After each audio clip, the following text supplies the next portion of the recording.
Hello, and thank you for joining us. We are here with continuing the conversation for the Right Women's Book Fest, where we had a really fun conversation back in September during the Book Fest about fat representation, and we have decided to expand that into 3 different segments. And this is the second segment on fat representation in fantasy. So I have with me today these wonderful 3 authors who will introduce themselves and we will get into the questions. You want to go first, AK, Allie? Yes, sure. I'm AK Mulford. I'm a romantic fantasy author. I'm originally from the States, but I live in New Zealand now, so you might hear my accent go a little bit weird sometimes. And yeah, I have a passion for writing characters and main characters that don't often get to be the main characters of their stories, and writing relatable characters in fantastical worlds. So yeah, that's fun. All right. And then we'll go Sheena. Hi, I'm Sheena Bokweg. My debut, it was Glitch Kingdom, which came out through 501 Friends in February 2020. And then my sophomore is A Sisterhood of Secret Ambitions, which came out in June of this last year. And I'm also a contributor in Everybody Shines, which is a fat positive anthology. And I am also, just like AK said, a big advocate for writing plus size characters and making sure that plus size, especially in YA, that these plus size girls can have their happy ever after, and that they can know that they're worth every bit as much as anyone else, and that they can have every centered that they need to have as well. So thank you so much. All right, and Alexis.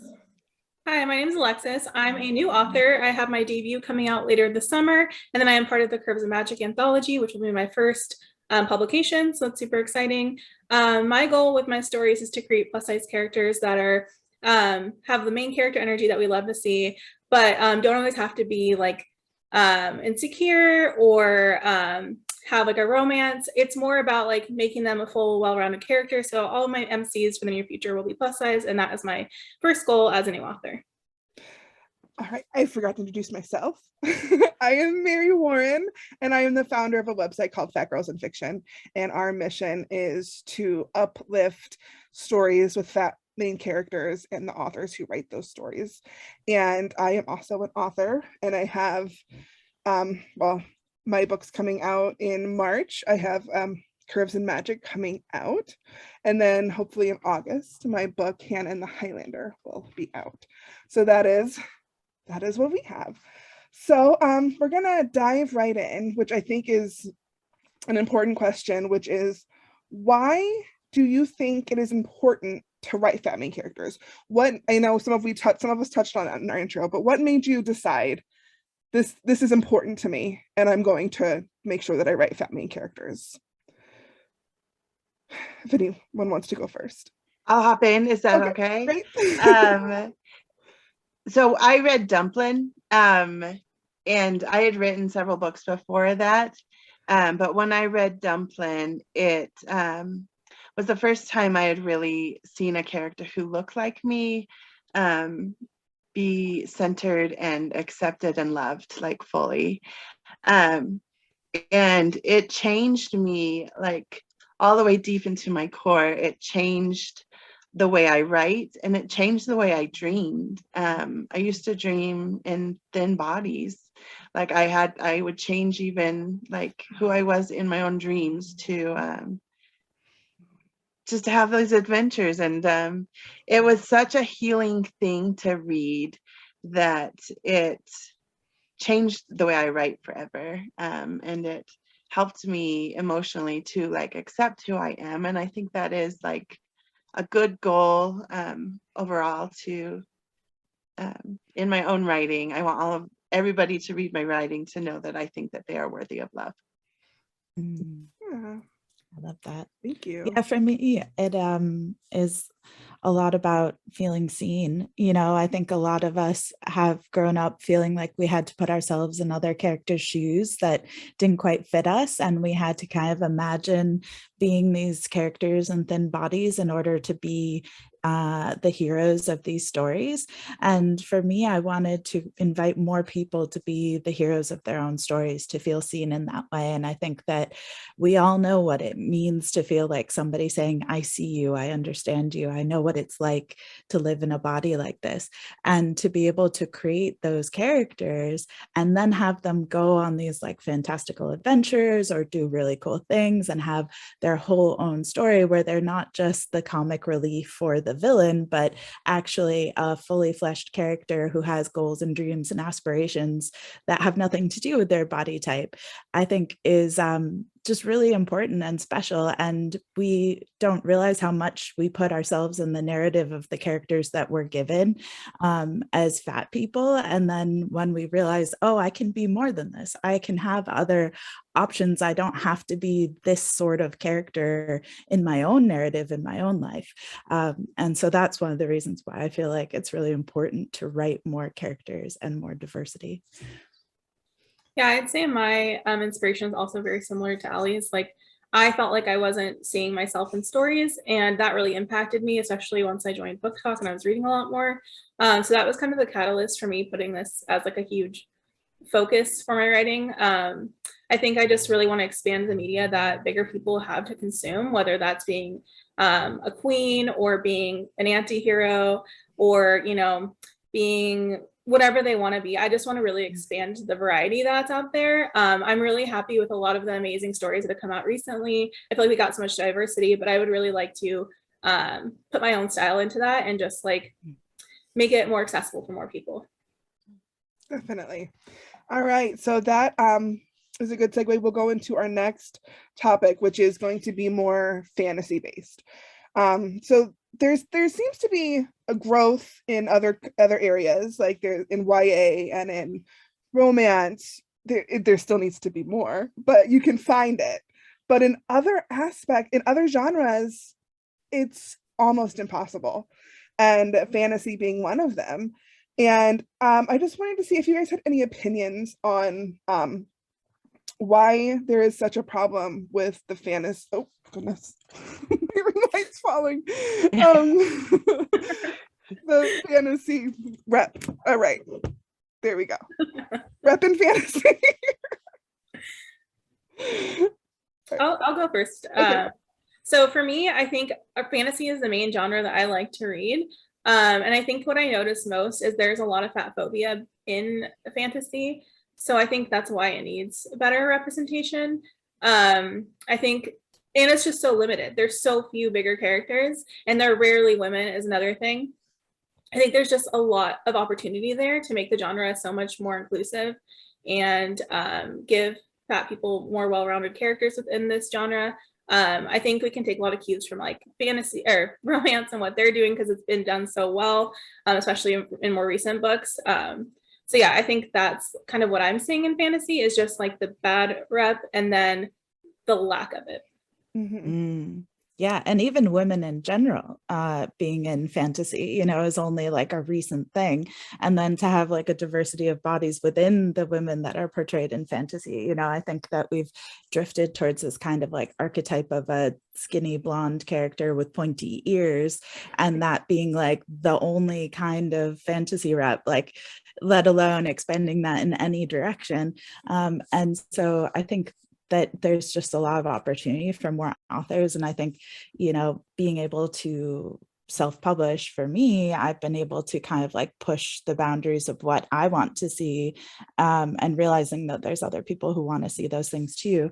And being able to kind of like stretch beyond the kind of like Lord of the Rings characters that we've been given and actually create more diversity for people to be able to see themselves in the stories in ways that they haven't before, because we've been kind of told this is the template, this is the world you write within, and this is the outline for how to do a fantasy, and this is the outline for how to create a fantasy character. And I think that it does take a little bit of kind of reinventing to stretch beyond that box. I think there's also an issue of imagination. You know, we readers will happily accept dragons in a fantasy story. They will happily accept magic or fire coming out of your fingers or any kind of thing. But some readers are not as accepting of diversity when it comes to race or when it comes to body size. And it's really expanding our audience and also expanding our own imagination. Like if you feel like this is the only kind of book I'm looking for, I only want Sarah J. Maas. Like, well, Sarah J. Maas is great. We all love her, but like we can keep growing. Like there's more here too. And I think that as we really create these worlds, we are sending a message about what we want in a future or what we want in a fantasy. So if we are creating worlds where there's only white people, like that's saying something very, very specific. And in my opinion, not great. Obviously horrible. And if we are doing the same thing where we're not reflecting even in a small way the world that we live in, like statistically, isn't it 1 in 3 people are fat? And if you even like, let's just look at like a Marvel movie. Can you imagine if 1 in 3 Marvel Avengers were fat? That's statistically what the audience that are receiving those stories would be looking at. And so I think it's really important, not only that we are including body diversity in main characters, but also that all authors are including more body diversity throughout the board and creating body diversity that is not harmful or not problematic, but just, I think the first step is really just allowing us to exist in fantasy worlds. So like a lot of people, writers might say that I like to write like this skinny princess. That's just who she is. And that's what I want. And I honestly, good for you. That's fine. I have no problem with you writing your story the way you want to.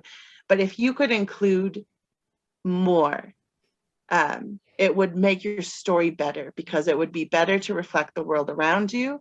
And it would also include more readers into being able to see themselves.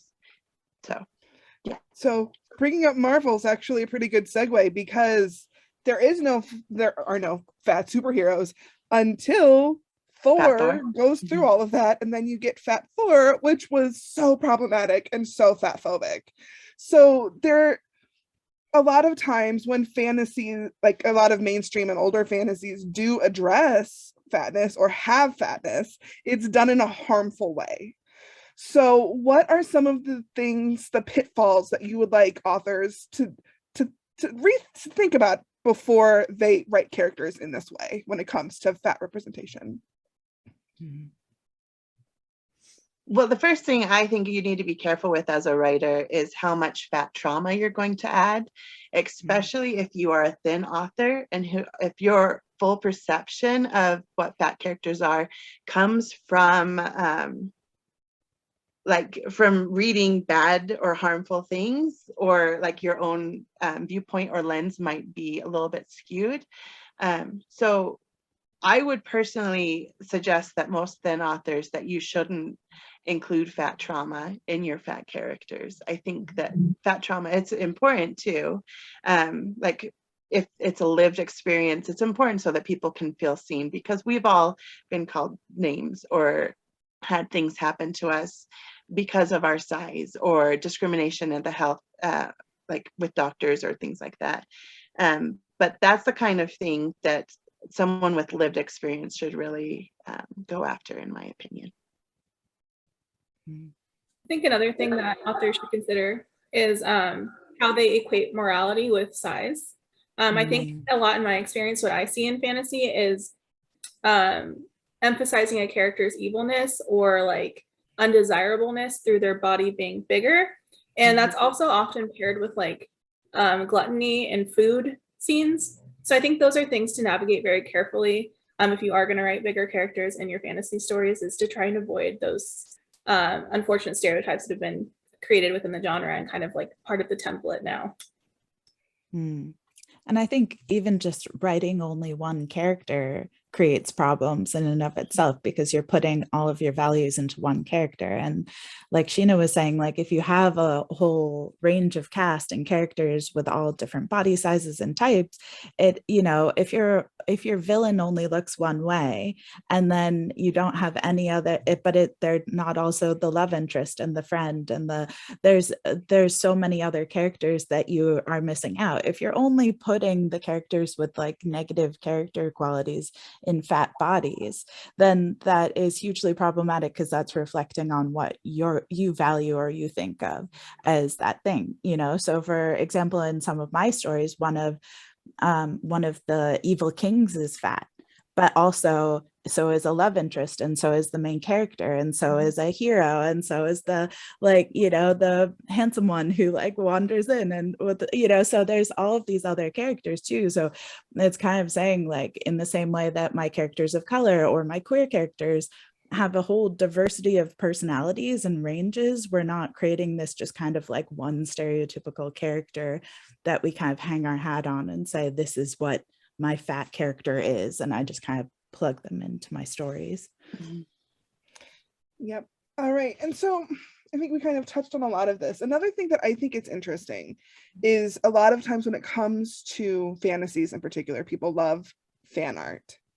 And a lot of times characters who are written as fat characters are then portrayed as thin characters, either in the fan art or in TV shows. And I find that harmful because it sucks. So I don't know if anyone, I know I've like Alexis and I have talked a lot about this on TikTok, and that's kind of how we came to be in each other's like TikTok circles, was this conversation. So I wonder if you guys had any thoughts on like those, like in the culture of fantasies and those problems. Oh, so many thoughts. We're all, how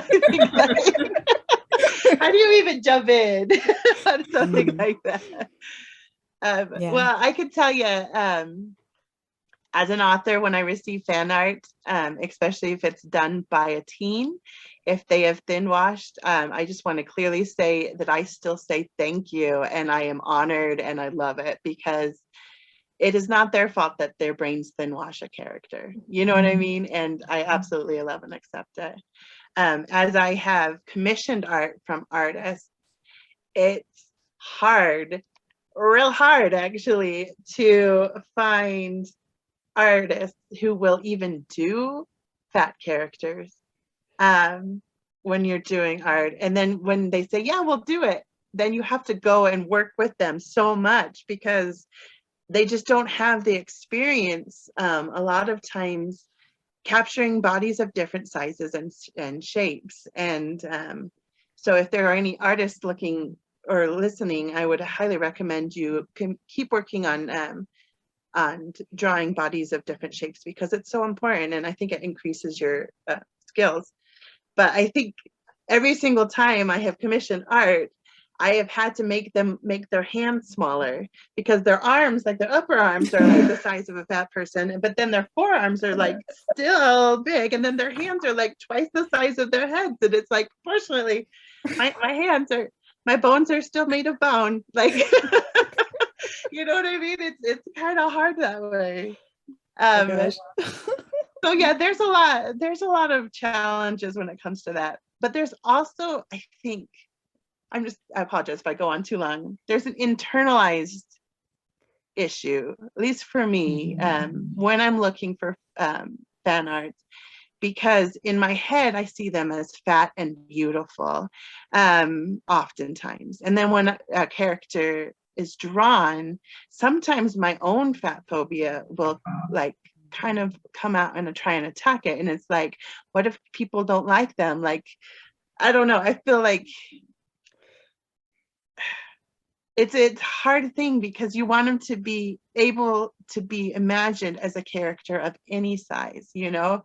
Like, I want small fats to be able to read my characters and see it. And I want like super fats to read my characters and still like absolutely see themselves in it. And so when we do like a specific fan art saying this is what they look like, then I feel like that's limiting sometimes. And Anyway, I have a lot of thoughts. I'm not sure if any of them are well organized, but it can be. No, that's good. Yeah, I've had experiences with that more with people whitewashing my characters in fan art, and I've always just kind of like lovingly private messaged them and just said like, hey, like this is what the character looks like and this is how they're described and things like that. But you know, I appreciate the art because like that's amazing that you've taken the time, but like just ask you to represent them properly. But the problem, and I've seen this hasn't happened to me, but I've seen happen to other authors where people will just say, well, this is how I want to see them.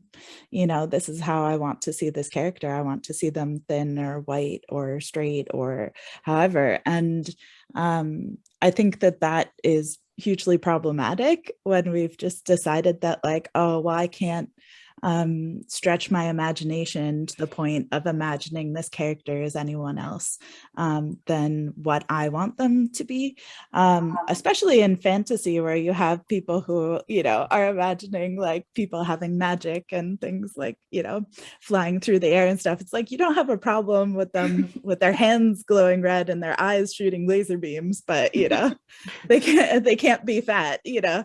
And so I think that that is, it's kind of like a loving and gentle pushback of saying like, let's try and imagine, you know, I think a lot of people, especially like people in thin bodies, haven't had to imagine themselves as anything else. And you could fill that in for any other type of diversity too, where we've just all felt like people who are kind of in like the default characters position haven't had to imagine themselves as any other character, and there's sometimes resistance to them even wanting to try to put themselves in the shoes of these other characters. And I think about when I've seen positive plus size representation, how much joy and confidence and value to my own life I find with that, in the same way I do with fan art. When I see TikToks of people like dressing up or wearing cool outfits, and I'm like, maybe I could wear that, you know, like, or people just like living their best lives and having joy in their lives, it almost feels like it gives us more permission, even though logically we know we should already have it. Seeing that representation matters, and it gives us that sense of like, I could do this, I could be this, I can care about these things. And so that's why I feel like we're missing an opportunity when fan art is then washing these characters, because we're missing the opportunity for people to go like, I look like that and that's okay, and I can still be this kick-ass main character. Yeah, I totally agree. And one thing I've been trying to do to kind of like help this problem, because I'm really into fan art, like I love art. So half my Instagram feed is just art. So what I've been trying to do is create like a collection of artists who are drawing bigger bodies and better body diversity, as well as like, you know, racial diversity and all kinds of stuff like disability rep and all that. So I've been starting to work on a collection of artists so that I can put a list together, like a spreadsheet or something, and share that with other people who are writing plus size characters. So I'm hoping to help the issue, but I see so much of the skinny washing like on a day-to-day basis. And I've had a lot of trouble commissioning my own character, which has been like a huge thing for me because like I said, I love art. So I've commissioned like a lot of art so far. But luckily I found great people who are willing to learn. But like Sheena was saying, you have to like, there's so much extra back and forth and like correcting and like collaboration that I just don't see when I have my straight size characters drawn. So it's interesting, and there are a ton of issues, but like a lot of people are willing to learn, and there's more and more artists who are willing to like learn how to draw more types of bodies and like putting effort into building that skill. So that's something I'm really looking forward to in the next year or two. Yeah. And I think the more we add to like the collection of fat bodies and art, like the easier that is for more artists to expand their ability to visualize. And so even when it is hard, like, and it is hard to commission art to go and give them that specific step-by-step work, I think that that's work worth doing, you know, especially if you can get it done right, because it really can have a big impact. Yeah, I know there's so many different layers of fat phobia in art, because you have the perceiver and the creator, and it's just so multifaceted. And I was getting my cover designer for my book, and I went through and I spent more money on my cover than I did on an editor, because to me, that cover is very important, and having that representation right. And looking through people's portfolios online and seeing that they only drew skinny people, I was like, you can't draw my character if I can't see that you can find beauty in a fat body, because you have to be able to find beauty in a fat body as an artist. So, and I think that is also part of the problem. Just, general internalized fat phobia in all of us. Yeah, especially if you're using a cover designer who does stock imagery. I think we all know the issue of stock imagery. So originally I had gone with the cover artist who did stock imagery because their covers were amazing and they were like willing to work with me to create a plus size character. But we had such an issue that I ended up having a friend. I had an artist who had drawn a picture of my character for just a fan art, and I used that with the permission of the artist to have my friend redraw a silhouette of it to use for the cover, because we could not find anything online that fit the style or the silhouette that we wanted to do. And it was just like such a crazy process, but it's especially prevalent with people who do stock photo covers or art or anything like that. Yeah, it's a big problem with stock photos. Like, you can't, it's just not there. Like, you can't pull it if it's not there. So yeah. All right. So I think that also in the fantasy representation, and I think it goes through all genres, is that a lot of acceptance of diversity tends to start in YA and romance. And I think, where we are seeing movement in fantasy is also in YA and fantasy romance. Like, those are the areas that you're starting to see a lot more body diversity and a lot more just general diversity of all marginalized people. So I was wondering if you guys had any thoughts on that. I think part of it's like a younger generation thing too. And like Gen Z and our which generation is that? I don't even know. Younger people than me. But I write like new adult age, so like 18 to 25 is kind of like my target demographic.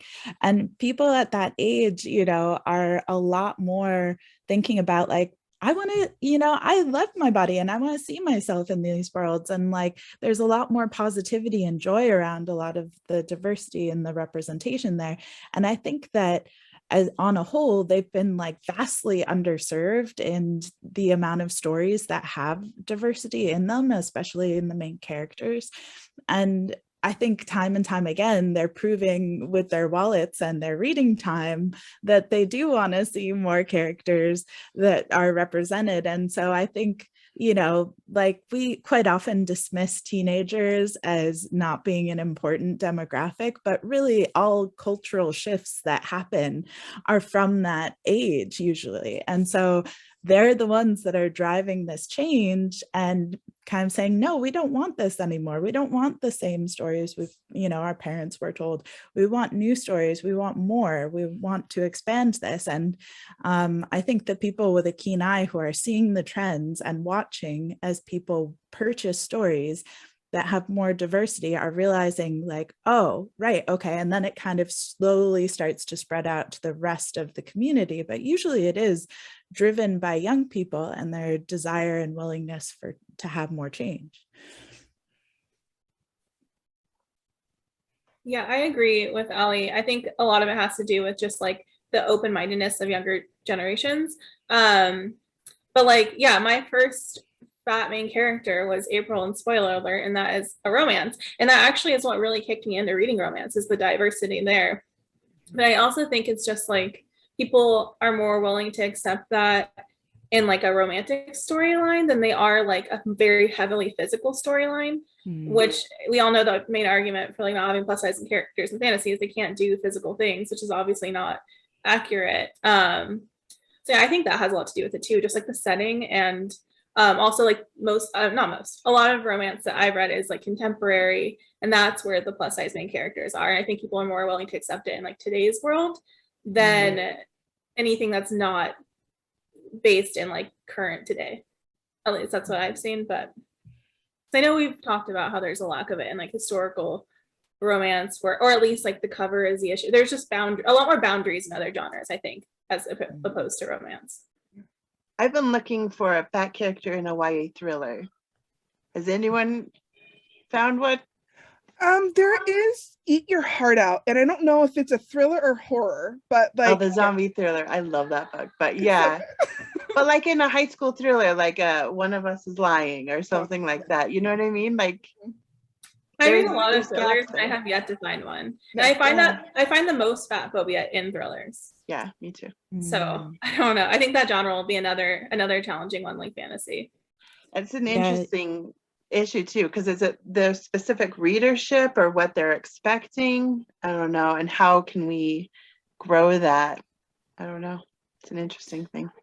Yeah, Yeah. you see a lot of arguments for as in fantasy, especially of people saying like a character can't, hike a mountain or wield an axe or all of these things. But actually, if you think about like, if you even look at like the Olympians, like Yeah. nowadays, the ones who are doing the heavy lifting, the body types of the people who are doing like what would have been wielding a sword or carrying an axe are bigger bodied people and they're peak athletes. And I just find it so funny that people find it more believable that a very skinny person would be able to brandish a longsword than a fat person. Like that just is kind of like mind boggling to me that is the logic is that they're not all fat people aren't physically fit and therefore they couldn't have done this adventure or things like that. When you think about like the body type of a person who would probably be the most successful doing this adventure would probably be someone in a bigger body. Yeah. Well, That's why I love, sorry. no, I was just thinking that's why I love Luisa in Encanto. that's exactly what I Yes. was gonna say. I know the our brains are like, I was just thinking about Olympians, but like I love her so much. And what I love is not just about how strong and beautiful she is and like what a great representation it is, and all of the people who have come out like and saying, I can see myself for the first time, but all of the kids who are literally watching the show, little girls, little boys, and wanting to be Luisa, wanting to be that strong hero. Like, didn't they say, I read something where they said that they didn't have enough merch for Luisa because they thought everyone would want to be Isabella. And it's like, no, we want to be big and strong. We want something new. Like, there's nothing wrong with that. So I think the more we see in fantasy, the bigger that vision really will get. So I have lots of hope in the future for where fantasy is going.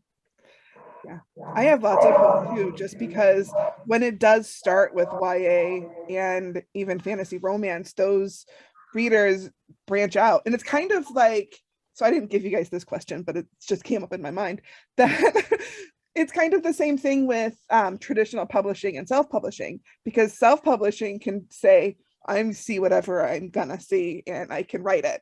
And so there's a lot of fat rep in self-published. And then when you cross into traditional publishing, you have a whole industry being like, I don't know if your character should be fat.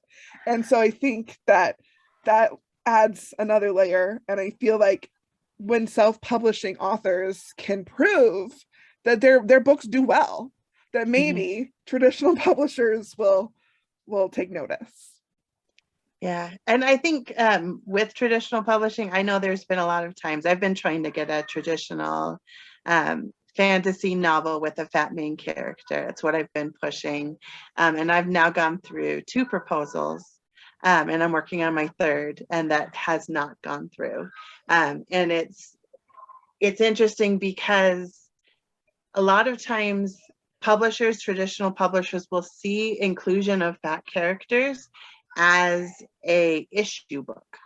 You know what I mean? Like, we need to have the time to really go through all of the different things that I'm sorry, my son, if you could hear him crying in the background, I'm so sorry. I texted my kid to feed him, but let's see. That works or not. Sorry about that. I might need to go in a minute. But what was I saying? Sorry. Joys of parenting. That being a fat character book is an issue book. And so it's like trying to have the time and space to do all of the world building of a fantasy book and all of the story arcs, but then also having diversity. There can be pushback because they're like, I don't know. It's trying to get that balance just right. But I think, again, maybe I'm not the right one to go through and push that door down. But one story I'm really excited about is Trisha Levenseller. I don't know if you know. She's announced that her next book has a fat main character, and she's a big fantasy YA fantasy name, and she's one of my good friends, and I know that she's very, very passionate about getting fat rep done right. And so I'm really excited. I think that when more big names go out there and have more Ninas and more big characters in fantasy, I think that it will help so that smaller names can also get through with our own little fat stories, and maybe they'll see it less as an issue and more just a character quirk. All right, well, those are the questions. Does anyone have anything else they want to bring up? If not, we can talk about where we can be found, where you can follow us, and what we have coming up. So if we're ready to wrap it up. Yeah. Well, I'm Sheena Bokweg. You can find me on Twitter at Sheena Bokweg, or on TikTok at Sheena Bokweg, or on Instagram at Sheena Bokweg. And you can also find me bokwegbooks.com. All right. And okay, I'm Alexis C. Maness. You can find me on TikTok and Instagram at Alexis C. Maness. My first book will be Curves and Magic, which is coming out on March 11th. And then my debut full-length novel will be out aiming for end of June. And that will be a revenge plot, dark fantasy for adults. So yeah, really excited about that. all right. And you can find me at akmulford.com or at akmulfordauthor on TikTok or at akmulford on Facebook. I'm also contributing to the Curves and Magic anthology that comes out on March 11th. And then my next book in my 5 Crowns of Oakrith series comes out April 26th. And that also has a fat main character in it, love interest. So, yeah. Right. Well, thank you so much, ladies. This was such a fun discussion. I think it's really important. So thank you for taking the time to have this with us. Thank you for having us. Yeah, thank you. Thank you.